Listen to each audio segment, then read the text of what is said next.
next in the WFC light heavyweight division. Christopher Malcolm takes on Chad Brown. Ladies and gentlemen, our next bout is in the WFC light heavyweight division. So let me introduce your first fighter to the ring. From Team Trojan, Chad Brown.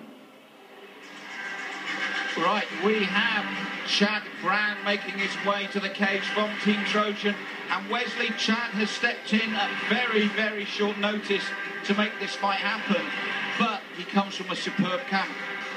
You'll find a lot of these fighters, Malcolm, they're always fight fit, so I'm expecting that from Chad to make no difference. He's got nothing to lose, but I don't think he's just, you know, taking this fight after eating chips and burgers for the last 2 weeks. He'll be fight fit, I'm sure of it. Yes, Team Trojan always got a good pedigree. As you said, their guys are always virtually fight ready.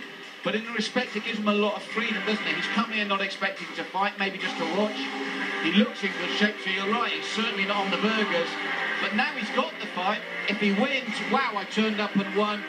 If he loses, I took it on short notice, there was no preparation. There's a lot of freedom for this man. You're right, Malcolm. It would definitely give him a sense of there's nothing to lose and everything to gain.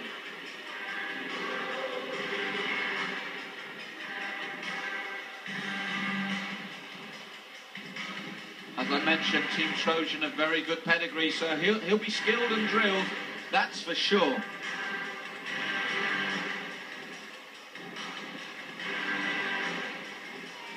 I'm picking up on your point, Wesley, just looking at his physique. He was virtually fight ready, looking at him. You'd think so. Doesn't look like a body that's been eating chips and burgers, does it? Ladies and gentlemen, now welcome his opponent to the ring. From Team Thompson, Chris Malcolm. So, Chris Malcolm coming to the cage, 26 years of age, making his pro debut here for Team Thompson. And you might say that it doesn't matter who his opponent is then because it's his debut. But having been around this sport for a long time, it's amazing how sometimes fighters prepare for a name, they do research on their opponent, they see where he's from, what camp, and it can actually turn your head a little bit when you realise that it's not that guy you're going to fight, it's someone else. So let's see how Chris responds to that. And Wesley, I was just saying that the thing is sometimes fighters are funny people, and just the very fact that your opponent's been changed can have a psychological impact on you. You get resigned to that name, that person, and suddenly he's not there. It would definitely have an adverse effect because a lot of fighters would have done their preparation. You know, if it's not their debut, you'd be on YouTube, or you'd be listening to what's going on, the rumours, the style that this person's going to come out and fight. So it doesn't work well for Chris. In fact, you know, it might work against his psyche. Ladies and gentlemen, this bout is in the WFC light heavyweight division. Now let me introduce your fighter in the blue corner. He weighed in at 93 kilograms.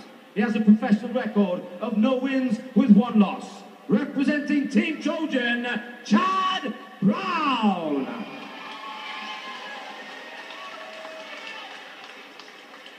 Now let's welcome his opponent in the red corner. He weighed in at 93 kilograms.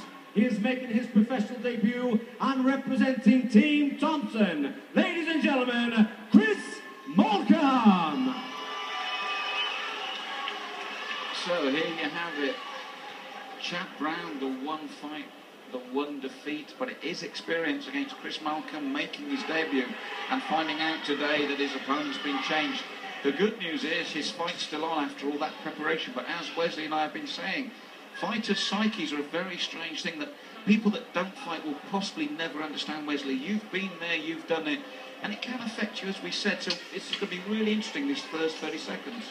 You're right, Malcolm. A lot of this is, you know, the fight can be won in the mind before you get in the cage. So you got to have a strong mind.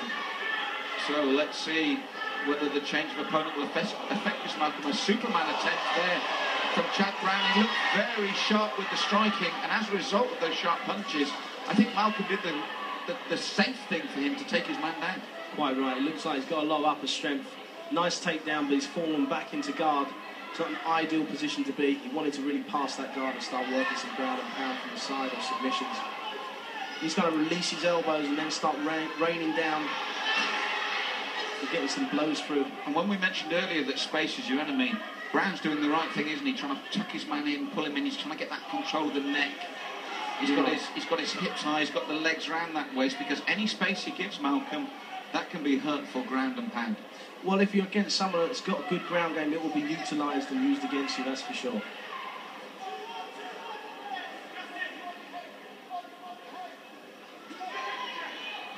And again, Chad Brown trying to make sure that guard isn't passed. Chris Malcolm, though, I thought he responded very well to what we saw was very sharp upright game from Brown. You're right, but Chad has done a good job of tying up his arms.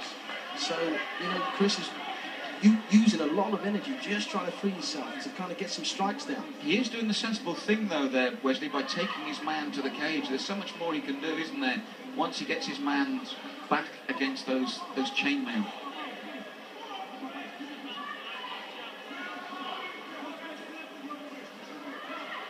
And the other thing that he's done sensibly, he's taken his man to his own corner, so his own corner can be coaching him while he's got him there. But what a kick free from Brown. There's that upper body strength you mentioned. He's got strength, full stop. Oh yeah, and this is not a good place really for Chris. He's just fallen into full mount. Now explain the difference for those that might be watching for the first time. He's in full mount now, whereas Chris Malcolm's position wasn't so good. Explain that for the fans. Well, they've just moved down a bit. The full mount is when the opponent's legs are behind the hips. You just can't move much.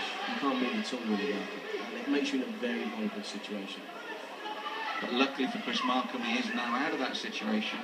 But we've just seen a hint of the strength of Chad Brown there. He definitely seems like he's packing a punch and got good upper body strength. So Chris needs to be aware of that. The short knees from Chad Brown, they're not really hurtful, but again they're distracting Chris Malcolm from the job that he wants to do. And I've been impressed by Brown's defensive work.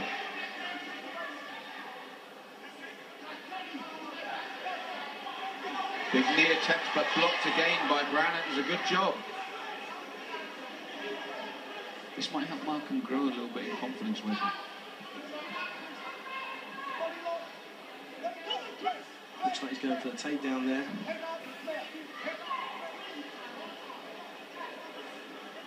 Yeah, a bit of a stalemate at the moment from the two men, but again, Brown looking for the man to fire off the shots when they're upright.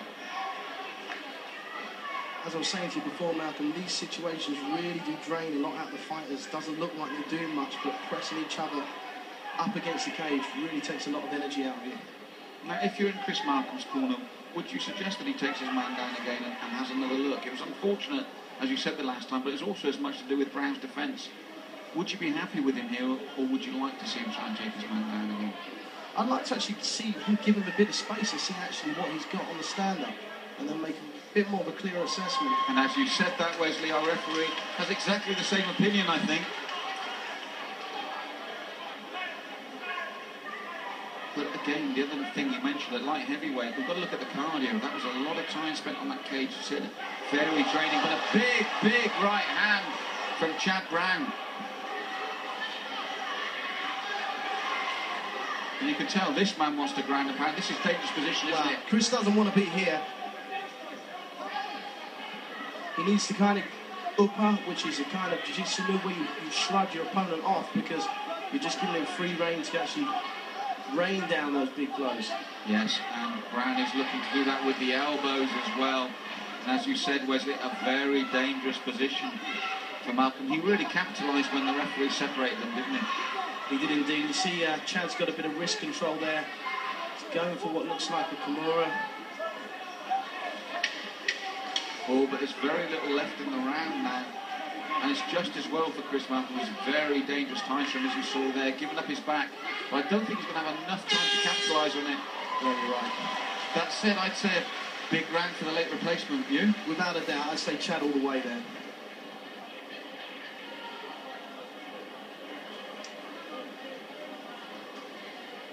Now, key moments there were all about space, Wesley. The space that Brown looked for, and the space that he wouldn't give Malcolm when he was trying his attacks. if I was in Malcolm's corner, let's see what he's got standing up. Again, if he comes with those bombs, duck under the bombs, use them as bait. Take down. When you get down, release your arms, don't let him tie you up. Try and work the ground and pound, try and tire him out a little bit more. Because it was a frustrating round for Malcolm when they hit the ground, because Brown was so good at tying up those arms, giving him no space. And what about the energy side? These are light heavyweights, and there's been a lot of energy expended there. Yeah, you can see Chris Malcolm's kind of breathing quite deeply there. So he's feeling the pace.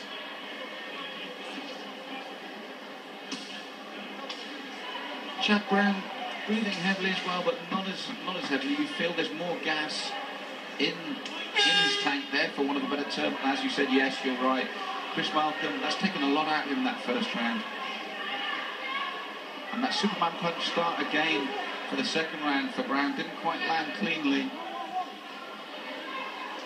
But he's looking to keep that space, isn't he, Wesley, to fire off those shots? Yeah. He needs to be aware of these bombs, keep his guard close to his chin. Oh, you said that. That's out. That's out. The referee stepped in. That is all she wrote. And I can see the left hand just wandering away from his chin.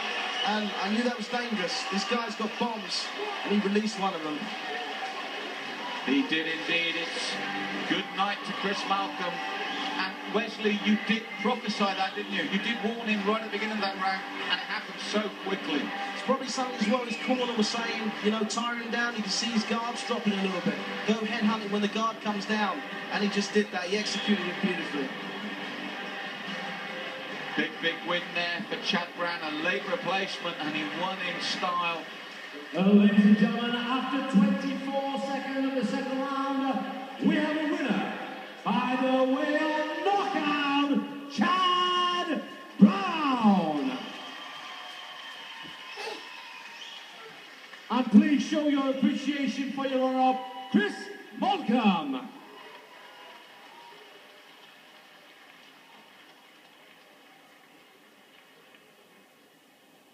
I'm here with Chad Brown.